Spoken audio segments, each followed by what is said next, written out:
साल 2008, तारीख थी 26 नवंबर। मुंबई के ताज होटल पर लश्कर-ए-तैयबा के आतंकियों ने हमला किया। लोग अंदर फंसे हुए थे। इनमें से एक नाम भारत के जाने माने उद्योगपति गौतम अडानी का भी था।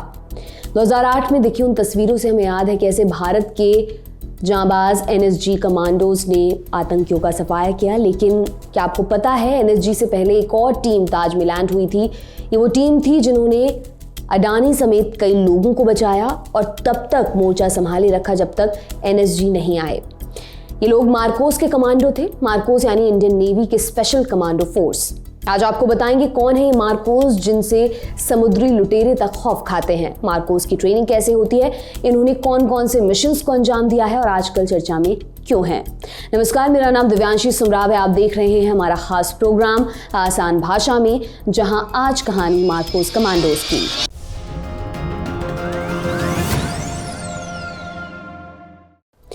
मई 2022 में कश्मीर में G20 देशों की बैठक हुई। सुरक्षा व्यवस्था पूरी तरह से चाक चौबंद थी। श्रीनगर की सड़कों पर काली वर्दी पहने एनएसजी कमांडो सुरक्षा में तैनात थे। लेकिन बात सिर्फ जमीन की नहीं थी। नेवी के स्पेशल कमांडोज, जिन्हें मार्कोस कहा जाता है, डल झील में सुरक्षा में लगे हुए थे। पानी पर काम करने वाली इंडिया की सबसे एलीट फोर्स है जो किसी भी सिचुएशन में सबसे पहले एक्टिव हो जाती है। मार्कोस की जरूरत कहां पड़ती है, ये आपको बताएंगे। पहले ताजा घटना के बारे में जान लीजिए। कुछ रोज पहले अरब सागर में लाइबेरिया के झंडे वाला एक कार्गो शिप MV लीला नॉरफोल्क ट्रैवल कर रहा था। ये शिप ब्राजील में रियो डी जेनेरियो के एक्यू पोर्ट से बहरीन के खलीफा बिन सलमान पोर्ट तक यात्रा करने वाला था और इस मालवाहक जहाज में आयरन ओर लदा हुआ था। MV लीला सोमालिया के तट से गुजर रहा था। तभी उस पर 5 से 6 हथियारबंद समुद्री लुटेरों ने हमला किया और जहाज पर कब्जा कर लिया। सोमालिया के पास समुद्री लुटेरों के हमला करने की ये पहली घटना नहीं थी, लेकिन लुटेरे इस जहाज के बारे में एक बात नहीं जानते थे। इस जहाज पर सवार 21 में से 15 क्रू मेंबर्स भारतीय थे। लिहाजा एक्शन में आई इंडियन नेवी और नेवी के बेस्ट ऑफ द बेस्ट कहे जाने वाले मार्कोस कमांडोज। मार्कोस के शिप पर पहुंचने और रेस्क्यू करने तक सारे समुद्री लुटेरे जहाज छोड़कर भाग चुके थे। जैसा इस बार हुआ वैसा ही पहले कई बार हो चुका है। एनएसजी का नाम कई बार खबरों में आ जाता है, जबकि मार्कोस का नाम हम काफी कम सुनते हैं। हालांकि ये मार्कोस सालों से समंदर में भारत के हितों की रक्षा करते आए हैं। अब जानते हैं मार्कोस की शुरुआत कैसे हुई। अमेरिकी सेना की एक एलीट फोर्स है, नाम है नेवी सील्स। वही नेवी सील्स जिन्होंने 2011 में ओसामा बिन लादेन को एबटाबाद में उसके घर में घुसकर मारा था। सील्स का मतलब है सी, एयर एंड लैंड, यानी वो सैनिक जो जमीन, आसमान और पानी तीनों में लड़ने में सक्षम होते हैं। नेवी सील्स की तर्ज पर भारतीय सेना के तीनों अंगों के पास अपनी अपनी एलीट फोर्सेस हैं। इंडियन आर्मी की स्पेशल फोर्स है, पैरा स्पेशल फोर्स, एयरफोर्स में गरुड़ कमांडोज और इंडियन नेवी के लिए Marcos. Full form marine commandos force. Marcos की स्थापना हुई थी साल 1987 में।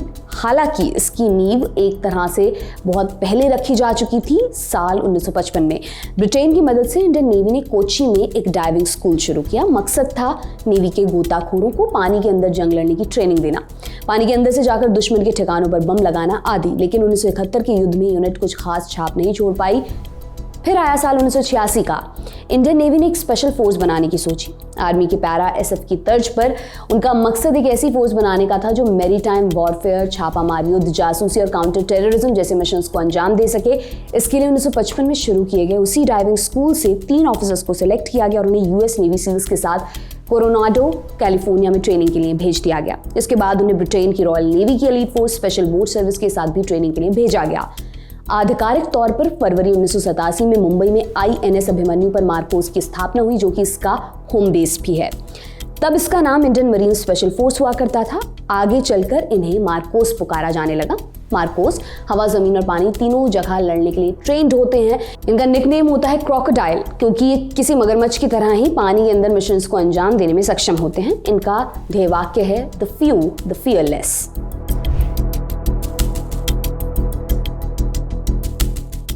मार्कोस का इतिहास आपने जान लिया। अब इनकी ट्रेनिंग के बारे में भी आपको बताते हैं। मार्कोस की ट्रेनिंग होती है 2 हिस्सों में। अगर आपको मार्कोस कमांडो बनना है तो पहले आपको 20 साल की उम्र में इंडियन नेवी ज्वाइन करनी होगी। इसके बाद मार्कोस के लिए अप्लाई किया जाता है। पहले स्टेज में 3 दिनों तक फिजिकल फिटनेस और एप्टीट्यूड टेस्ट होता है। करीब 80% कैंडिडेट्स इसी में बाहर हो जाते हैं। इस टेस्ट को पास करने के बाद बारी आती है हेल वीक यानी नर्क के बराबर माने जाने वाली 1 हफ्ते की ट्रेनिंग की। ये ट्रेनिंग कुछ यूएस नेवी सील्स के ही हेल वीक जैसी होती है, जिसमें बिना सोए बहुत ज्यादा शारीरिक मेहनत कराई जाती है। अगले 80% कैंडिडेट्स इस हेल वीक में बाहर हो जाते हैं। फिर बचे हुए कैंडिडेट्स को फाइनल ट्रेनिंग के लिए भेजा जाता है। कैंडिडेट्स को ट्रेनिंग के दौरान कई और कोर्सेज भी करने होते हैं, मसलन parachute, jumping river, rafting, evasive driving course. ये ऐसी ट्रेनिंग है जिसमें किसी भी गाड़ी को बिना चाबी के चलाने की ट्रेनिंग दी जाती है। इंटेलिजेंस कोर्स, सबमरीन ऑपरेशंस, हर तरह के एक्सप्लोजिव को डिसेबल करने की ट्रेनिंग, साथ ही हर तरह के हथियारों की पूरी जानकारी। इसके अलावा मार्कोस को हाथ पैर बांधकर तैरने की ट्रेनिंग भी दी जाती है। करीब 2 साल की ट्रेनिंग के बाद मार्कोस कमांडोज तैयार हो जाते हैं। हालांकि इनकी ट्रेनिंग पूरे सर्विस के दौरान चलती रहती है। जहाँ तक वर्दी की बात है, इंडियन नेवी की यूनिफॉर्म जहाँ सफेद रंग की होती है, वहीं मार्कोस की वर्दी होती है काले रंग की। इनके पास कई तरह के अत्याधुनिक हथियार होते हैं। असल में कौन से हथियार मार्कोस इस्तेमाल करते हैं तो कोई नहीं जानता, पर कुछ कॉमन हथियार हैं जो हर मरीन कमांडो द्वारा इस्तेमाल किए जाते हैं, जैसे Tavor X95, Carl Gustaf M3 rocket launcher, IWI Tavor TAR-21, APS under water rifle, AK-103, assault rifle, Beretta pistol और अधिकतर कमांडोज की फेवरेट हेकलर एंड कोच की MP5 सब मशीन गन। हथियारों के अलावा मार्कोस कई अत्याधुनिक गैजेट्स और कई तरह की गाड़ियों को भी इस्तेमाल करते हैं। इनमें हिंदुस्तान एरोनॉटिक्स लिमिटेड द्वारा निर्मित helicopter Dhruv, Agusta Westland Sea King transport helicopter, Chetak helicopters, all terrain vehicles, 2 person swimming delivery vehicles. MARCOS के बारे में और जानकारी के लिए हमने बात की एक्सपर्ट से भी, सुनिए उन्हें। मार्कोस जो है, नाम जैसे अंग्रेजी में लिखा है MARCOS, ये होता है मरीन कमांडोज। तो ये नेवी का स्पेशल फोर्स है। पहले इसका नाम होता था Indian marine special force IMSF, और करीब 1987 या 88 जहां तक मुझे याद है, इसका नाम हमने मार्कोस बनाया था। और धीरे धीरे ये जो फोर्स है, इसकी विश्वसनीयता एक प्रकार से भारत के अंदर, भारत के बाहर काफी प्रसिद्ध हुआ था। और जिस प्रकार से हम आर्मी के कमांडोज के बारे में जानते हैं, उसी प्रकार से भारतीय नौसेना के जो मार्कोस है, ये बहुत ही एक खास स्पेशल फोर्स है, काफी क्लासिफाइड भी है।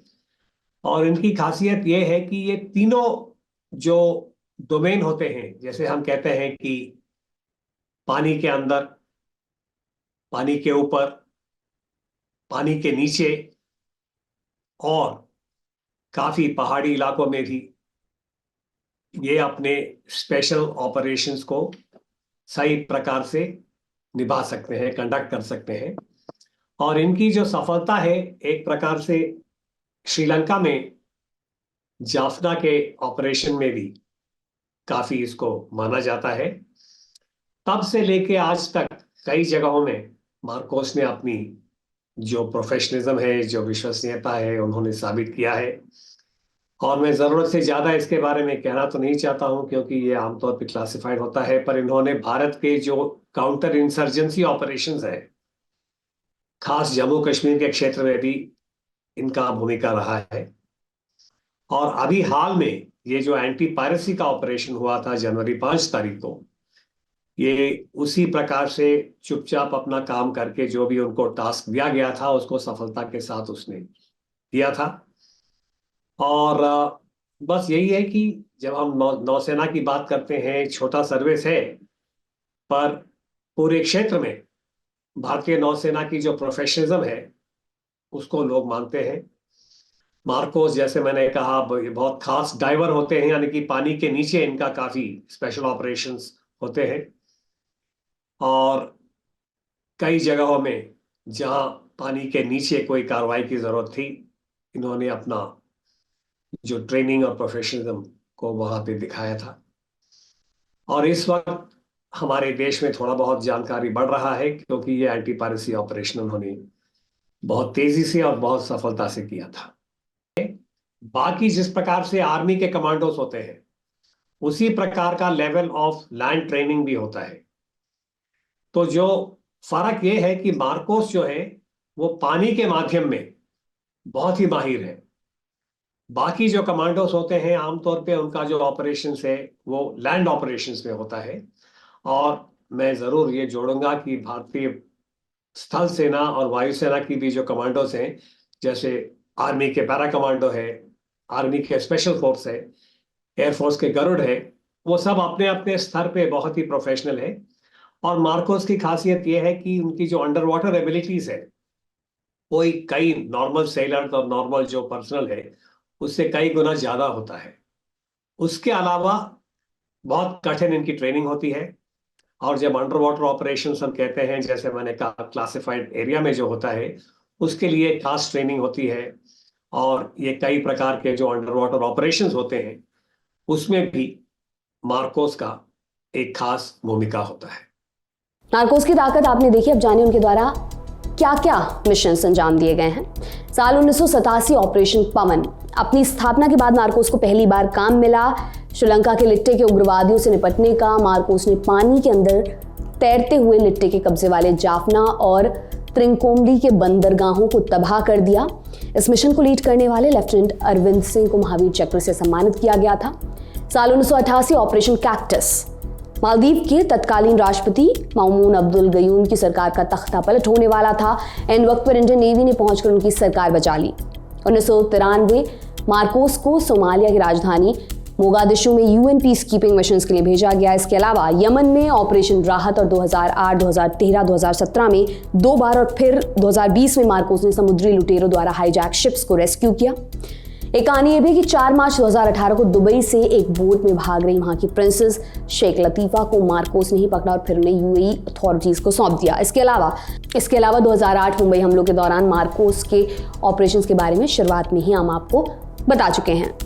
संभव है मार्कोस और भी कई मिशंस को अंजाम दे चुके होंगे, क्योंकि अधिकतर मिशंस क्लासिफाइड होते हैं, यानी आम जनता तक इनकी जानकारी कम ही पहुंच पाती है। देश भर में मार्कोस कमांडोज की संख्या कितनी है ये भी बस अंदाजा ही लगाया जा सकता है। यहाँ तक कि इनके परिवारों को भी नहीं पता होता कि ये मार्कोस या मरीन कमांडो हैं। मार्कोस की पूरी कहानी जानने के बाद ये भी समझ लीजिए कि मार्कोस का महत्व हालिया समय में क्यों बढ़ गया है। समुद्री लुटेरों के बढ़ते हुए खतरे के बीच साल 2022 में भारतीय सरकार ने एंटी पायरेसी एक्ट पारित किया, जिसके तहत समुद्र में 200 नॉटिकल माइल्स तक जहाजों पर किसी भी तरह की पायरेसी, कब्जा, हमला या बंधक बनाने की स्थिति में भारतीय नौसेना को एक्शन लेने की पावर दी गई। इसी एक्ट के तहत MV लीला के केस में इंडियन नेवी को डिसीजन लेने में अधिक समय नहीं लगा। पायरेसी के अलावा इजराइल हमास जंग की वजह से यमन और रेड सी के पास जहाजों पर हो रहे हमलों का खतरा बढ़ गया है, लिहाजा मार्कोस की उपयोगिता और भी बढ़ जाती है। और इसी कारण इंडियन नेवी मार्कोस को और भी मॉडर्न बनाने की तैयारी में लगी है। उदाहरण के लिए मार्कोस कमांडोज को ICS यानी इंटीग्रेटेड कॉम्बैट सिस्टम से लैस करने की तैयारी चल रही है। साथ ही इंडियन नेवी मार्कोस के लिए नए तरह के लाइट वेट बैलिस्टिक हेलमेट्स और कम्युनिकेशन डिवाइसेस भी खरीदने की तैयारी कर रही है, जिससे उनकी ऑपरेशनल क्षमताओं में इजाफा होगा। साथ ही इंडियन नेवी ने लर्सन एंड ट्यूब्रो द्वारा निर्मित एक 2 पर्सन सबमरीन का इस्तेमाल खासतौर पर मार्कोस के लिए करना शुरू कर दिया है।